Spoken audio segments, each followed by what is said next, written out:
बड़ी खबर आपको बता दें, भवानीपुर से ममता के खिलाफ बीजेपी ने श्रीमती प्रियंका टिबेरवाल को मैदान में उतारा है। प्रियंका बंगाल में चुनाव बाद के हिंसा के मामले में वकील है और इन्हीं को ममता बनर्जी के खिलाफ उतारा है बीजेपी ने। प्रियंका टिबेरवाल ये नाम है उनका। और साथ ही साथ आपको हम बता दें कि बंगाल में चुनाव बाद जो हिंसा हुई है इस मामले में ये वकील भी है बीजेपी की तरफ से। तो प्रियंका हाई कोर्ट और सुप्रीम कोर्ट की वकील है। उनकी दलीलों के बाद ही कोर्ट ने चुनाव बाद की हिंसा की सीबीआई जांच के आदेश दिए थे। प्रियंका टिबेरवाल भाजपा नेता बाबुल सुप्रियो की कानूनी सलाहकार भी रह चुकी है। वो अगस्त 2014 में भाजपा में शामिल हुई थी। इस साल एंटली से विधानसभा चुनाव लड़ा था, लेकिन टीएमसी के स्वर्ण कमल साहा से हार गई थी।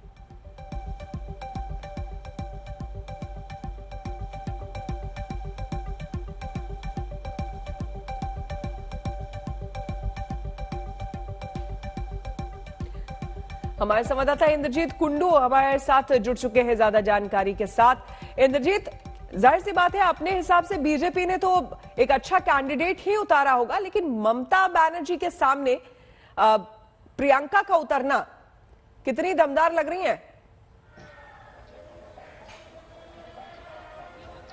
जी हाँ, ये बहुत ही एक स्ट्रेटेजिक डिसीजन है बीजेपी की तरफ से, क्योंकि जितना सुनने में आ रहा था बीजेपी के सोर्सेस के मुताबिक कि कुछ नाम दिए गए थे हाई कमांड को। और जैसा कि हम लोग रिपोर्ट कर रहे थे आज तक में, रुद्रनील घोष जो कुछ महीने पहले भवानीपुर में ही जब चुनाव हुआ, असेंबली इलेक्शन हुआ, तब रुद्रनील घोष जो अभिनेता हैं उनको खड़ा कर दिया गया था। वो हार गए चुनाव, लेकिन इस बार ये अटकलें लगाई जा रही थी कि शायद कहीं महिला कैंडिडेट दिया जाए। और प्रियंका टिबरेवाल का नाम सामने इसलिए आ रहा था क्योंकि कुछ ही हफ्ते पहले हाईकोर्ट में जो केस चल रहा है इस वक्त पोस्टपोल वायलेंस को लेके, उसमें प्रियंका टिबरेवाल ने काफी अहम रोल अदा किया है। और हाईकोर्ट में जिस तरह का सीबीआई प्रोब का ऑर्डर जो मिला है हाईकोर्ट से, ये बीजेपी अपना जीत मानती है।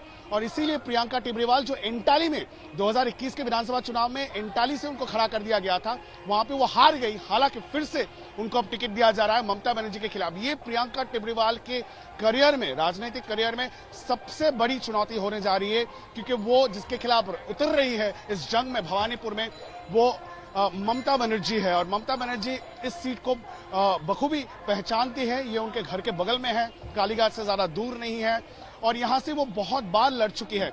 2016 के चुनाव में ममता बनर्जी यहां से जीत के आई थी। उससे पहले 2011 में सुब्रत बख्शी जीते थे भवानीपुर, लेकिन बाई इलेक्शन में उन्होंने अपना सीट छोड़ दिया और बाई इलेक्शन में ममता बनर्जी फिर यहां से चुन के आई थी। तो 2 बार ममता बनर्जी यहां से जीत चुकी है। ये दूसरा दफा होगा जब बाई इलेक्शन में ममता बनर्जी भवानीपुर से लड़ रही है।